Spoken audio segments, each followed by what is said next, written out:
कहानियों का चैनल में आपका बहुत बहुत स्वागत है। आज की कहानी है जानवरों की वफादारी।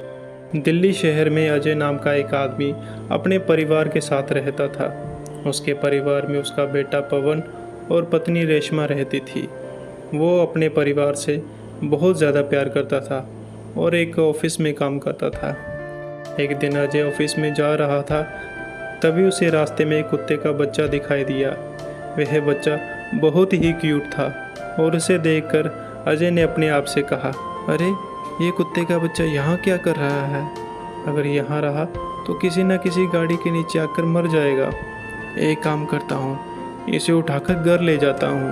अजय बच्चे को लेकर घर पहुँचता है और रेशमा से कहते हैं, देखो मैं तुम लोगों के लिए क्या लाया हूँ।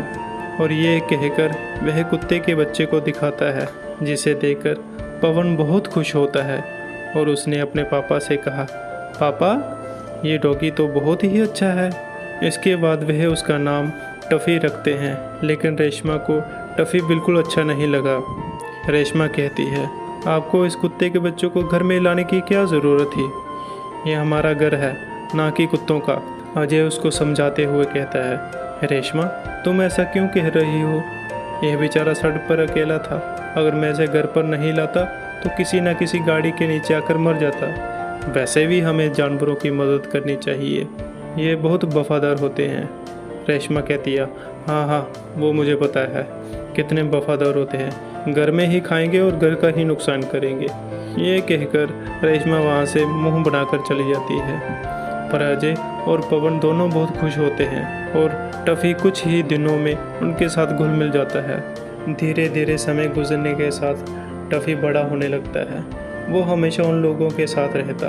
एक दिन अजय ऑफिस के काम से कुछ दिनों के लिए बाहर चला जाता है और इसी का फ़ायदा उठाकर रेशमा टफ़ी को अपने साथ घुमाने ले गई और उसे बहुत दूर छोड़ आई। जब रेशमा घर आई तो पवन ने उससे कहा, माँ टफ़ी कहाँ है? आप उसे साथ ले गई थी ना, और आपके साथ नहीं आया। रेशमा कहती है, हाँ बेटा वो भाग गया। पवन कहता है, नहीं आप झूठ बोल रही हो, वो भागा नहीं, आप उसे छोड़कर आई हो। रेशमा कहती है, तुम्हें जो समझना है समझो, मुझे इस बारे में कोई बात नहीं करनी। यह कहकर रेशमा वहाँ से चली गई और पवन इस बात से काफ़ी दुखी हो गया। कुछ समय बाद अजय जब लौट कर आया तो उसने घर में टफ़ी को ना देखकर रेशमा से टफ़ी के बारे में पूछा। रेशमा ने झूठ बोलते हुए कहा, आपके जाने के बाद टफ़ी घर से भाग गया। यह सुनकर अजय को यकीन नहीं हुआ और वह बहुत दुखी हुआ और कहा, वो भाग गया? पर क्यों? आखिर ऐसा क्या हो गया? रेशमा कहती है, मुझे नहीं पता, मैं तो उसे घुमाने ले गई थी, वह वहीं से भाग गया। इसके बाद रेशमा वहाँ से चली गई। धीरे धीरे समय गुजरा। एक दिन अजय रेशमा और पवन के साथ बाजार गए। जब वह बाजार से लौट रहे थे, पवन को सड़क पर एक खिलौना दिखाई दिया। पवन उस खिलौने को लेने के लिए सड़क के बीच में चला गया। तभी सामने से आ रही गाड़ी से पवन का एक्सीडेंट होने ही वाला था कि अचानक वहां पर टफ़ी आ जाता है और पवन को धक्का मारकर गाड़ी से दूर कर दिया और खुद गाड़ी से उसका एक पैर घायल हो जाता है। यह देखकर अजय भागकर टफ़ी के पास जाता है और रेशमा पवन के पास जाकर उसे उठाती है और कहती है, तुम्हें कुछ हुआ तो नहीं ना बेटा? तुम इस तरह सड़क पर क्यों भागे? पवन कहता है, वो माँ सड़क पर खिलौना था ना, इसलिए उसे लेने के लिए भागा। तभी रेशमा देखती है कि टफ़ी दर्द से कराह रहा था। यह देखकर वह टफ़ी के पास गई और उससे कहा, तुम कहाँ से आ गए? मैं तो तुम्हें छोड़ आई थी। यह सुनकर अजय बहुत ज़्यादा हैरान हुआ और कहा, ये तुम क्या कह रही हो? तुम टफ़ी को छोड़ आई थी, इसलिए टफ़ी चला गया था और तुमने मुझसे भी झूठ बोला। अजय की बात सुनकर रेशमा को काफ़ी शर्मिंदगी महसूस हुई। अजय ने रेशमा से कहा, अगर आज टफ़ी ना होता तो टफ़ी की जगह हमारा बेटा होता। तुम्हें शर्म नहीं आई एक बेजुबान जानवर के साथ ऐसा करते हुए?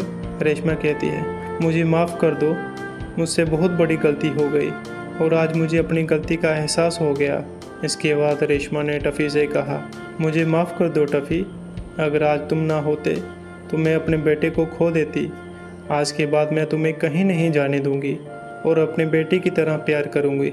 यह सुनकर अजय और पवन बहुत खुश हुए और टफ़ी को जल्दी से हॉस्पिटल ले गए और उसका इलाज करवाकर उसे घर ले आए। अब सब बहुत खुश थे। और रेशमा भी टफ़ी को बहुत प्यार करती थी। ऐसी ही कहानी सुनने के लिए हमारे चैनल को लाइक, शेयर और सब्सक्राइब करें। कहानी सुनने के लिए आपका बहुत बहुत धन्यवाद।